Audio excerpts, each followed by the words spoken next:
안녕하세요. 따뜻한 이야기하기 민약사입니다. 여름이 되면서 가장 급증하는 질환 중에 하나가 무좀인데요. 오늘은 무좀약, 여러 가지 무좀약의 종류와 특성들을 좀 비교해 보고요.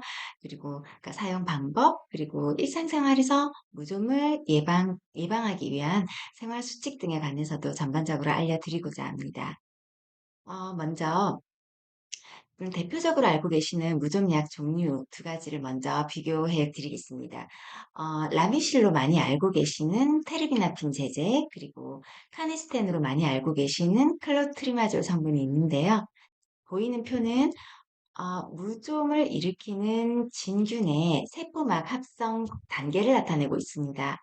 그런데 이 표에서 보시면 아시다시피 라미실 성분, 라미실의 주성분인 테르비다핀이 그 카네스텐 크림, 카네스텐보다는 좀 더 합성의 초기 단계를 저해하게 되면서 진균을 사멸시키는 데 좀 더 효과적입니다. 그러다 보니까 발무좀, 특히 무좀의 치료 효과나 치료 성과 면에서는 카네스텐보다는 라미실 쪽이 조금 더 치료 성과가 더 높다고 할 수 있겠죠. 그렇다고 해서 카네스텐이 무조건 그 테르비나핀 성분보다 열등한가? 그건 아니거든요. 카네스텐 성분은 점막에 대한 자극이 적기 때문에 여성의 질 칸디다증에도 많이 유용하게 쓰이고요. 그리고 유소아에게도 비교적 안전하게 사용할 수 있기 때문에 카니스텐 산재 같은 경우에는 기저귀 발진 같은 경우에도 사용할 수 있습니다. 테르비나핀보다는 클로트리마졸 성분이 항진균 활성이 좀 더 범위가 넓기 때문에 만일 라미실로 치료 성과가 충분하지 않다거나 재발이 자주 된다면 클로트리마졸 즉 카네스텐으로 좀 바꿔서 옮겨가서 치료를 해보시는 것도 유용하다고 할 수가 있겠습니다. 그리고 보통 발무좀의 종류가 대표적인 게 지간형, 또 각화형, 소스포형. 근데 이게 또 복합적으로 나타나는 경우도 많습니다. 그래서 무좀이 생기면 껍질이 벗겨진다든지 수포가 생긴다든지 많이 가려움이 심하다든지 이런 복합적인 증상들이 많이 나타나기 때문에 이런 무좀균을 살균하는 항진균제 외에도 이런 여러 가지 복합 증상을 경감시키기 위해서 복합제로도 많이 사용이 되고 있는데요. 항진균제에 더해서 첨가돼서 사용되는 복합제들 종류에 관해서도 좀 설명을 좀 드리겠습니다. 대표적으로 리도카인은 국소 마취 성분이거든요. 그래서 가려움증, 통증을 완화시켜주는 효과가 있고요. 또 많이 사용되는 디펜하이드라민 제제는 항히스타민제입니다. 무좀의 대표 증상인 가려움을 완화시켜서 훨씬 치료 성과를 높여주죠. 그리고 에녹솔론이나 글리시리진산 같은 경우는 감초에서 추출한 항염증 활성을 가진 성분이라서 그게 또 항진균제를 같이 도와주는 역할을 해주고요.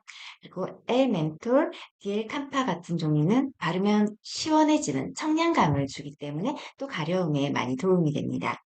또 흔히 많이 쓰이는 유레아 성분이 같이 첨가가 되어서 각질이 많이 생기는 각화성 무좀에는 각질을 연화시켜서 증상도 치료가 되고 약물의 침투에도 많이 도움이 되도록 그런 효과를 발휘하게 요즘은 매일매일 바르는 약들도 있지만 한 번 발라서 해결이 된다 이렇게 하는 원스 제제도 많이 찾으시는데요.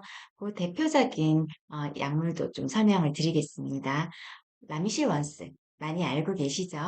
라미실 원스는 일단 바르면, 그러니까 바르는 순간 한 1분 내로 바른 부위에 피막이 형성이 되면서 이 피부에 적용된 약물이 13일 동안이나 거의 2주 가까이 고농도로, 살진균 농도로 머물면서 효과를 발휘하게 됩니다. 약물이 13일 동안 지속적으로 작용하기 때문에 재감염률 또 재발률도 많이 낮춘다고 합니다. 다만 이 라미실 원스는 뭐 어루럭이라든지 체부백선 같은 경우에는 적응증이 없습니다. 그래서 발무좀, 족부백선에만 효과가 있고요. 그리고 또 이제 발무좀 중에서도 각질이 두꺼워진 각화성 무좀에는 좀 효과가 떨어지는 단점이 있기 때문에 만일 각질이 많이 생긴 무좀이라면 그러니까 이런 라미실 원스 제제보다는 유래화 성분, 그러니까 각질 연화제가 포함된 유래화 성분의 복합제를 사용하시는 게 좀 더 치료 성과가 좋겠다고 하겠습니다. 또 많이 알고 계시는 티어실 원스 제품도 나오는데요. 이 차이점은 라미실 원스와 비교해서 피막을 형성하는 기술의 차이라고 볼 수 있겠습니다. 이 티어실 원스의 경우에는 실리콘 성분의 필름 형성제를 사용을 하게 되는데요. 기존 제품보다도 약물을 좀 더 빠르게 작용 부위에 침투시키고요. 그리고 그 효과는 좀 더 지속적으로 유지시킨다고 합니다. 그리고 그러니까 무좀 자체뿐만 아니라 무좀 부위에 생긴 상처의 회복과 보호에도 도움이 된다고 알려져 있습니다. 아, 이런 원스 제제를 사용하시는 방법도 간단히 말씀드릴게요. 무좀이 생긴 발을 그러니까 깨끗이 씻고 완전히 건조를 시킵니다. 그리고 이게 발이라면 발바닥 전체, 발가락 사이사이, 그리고 발등 한 1.5cm 그 정도 위까지 충분히 적시어서 발라줍니다. 그런 다음에 한 1, 2분 정도 건조를 시켜주시고요.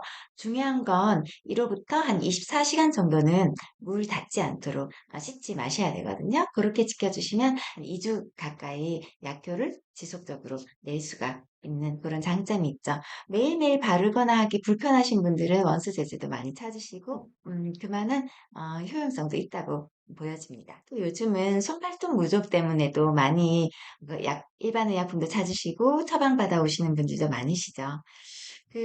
손발톱 무좀 중에서도 발톱 무좀이 많이 흔한데요.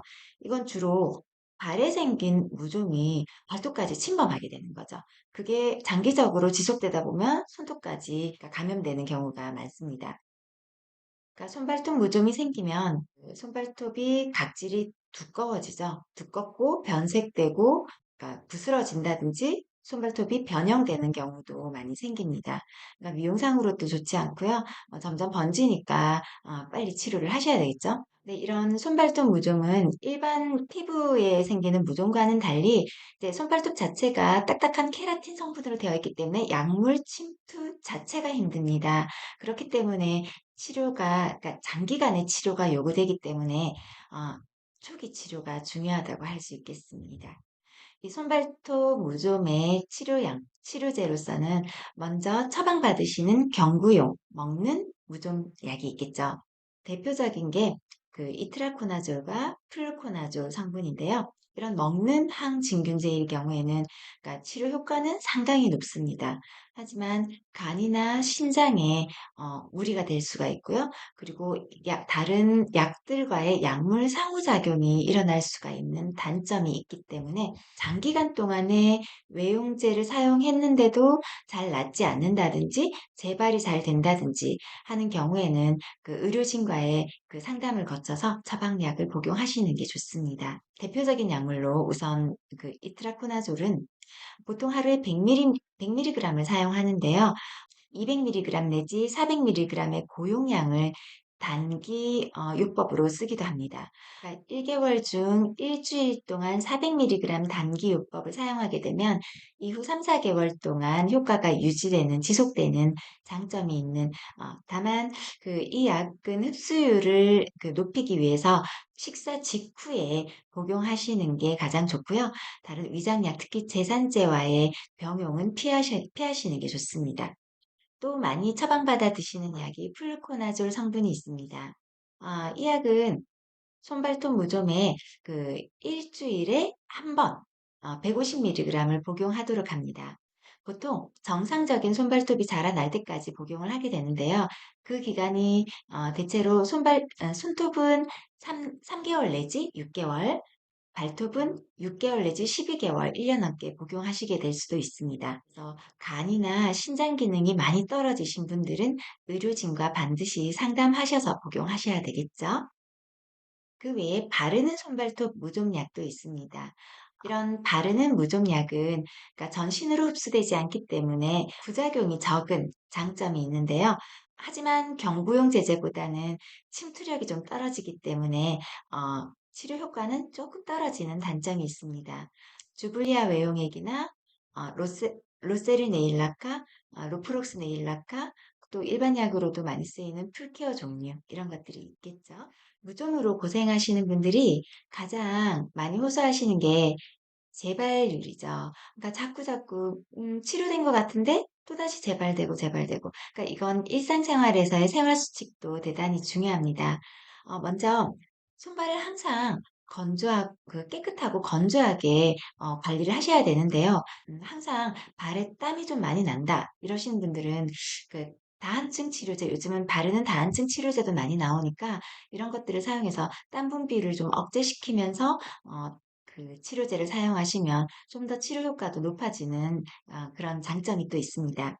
그리고 신발을 자주 교체해 주시고요. 축축한 신발을 오래 신고 계시는 거 또 별로 안 좋겠죠. 또 손톱깎이 같은 손발톱 관리 도구들을 다른 사람들과 함께 사용하지 않는 것도 중요합니다. 손발톱 깎으실 때는 너무 바짝 깎아서 상처가 나지 않게끔 조심하시는 것도 좋겠고요.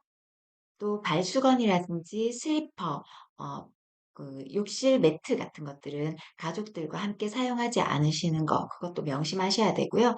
그리고 아시다시피 무좀이나 손발톱 무좀 같은 경우는 많이 진행되면 될수록 치료 기간이 오래 걸립니다. 치료도 그만큼 힘들어지고요. 특히나 손발톱 무좀이 의심되는 경우에는 초기에 병원 치료를 받으시는 것도 좋다고 생각이 됩니다. 이상으로 오늘은 계절이 계절이니만큼 무좀에 관해서 여러 가지 설명을 드렸는데요.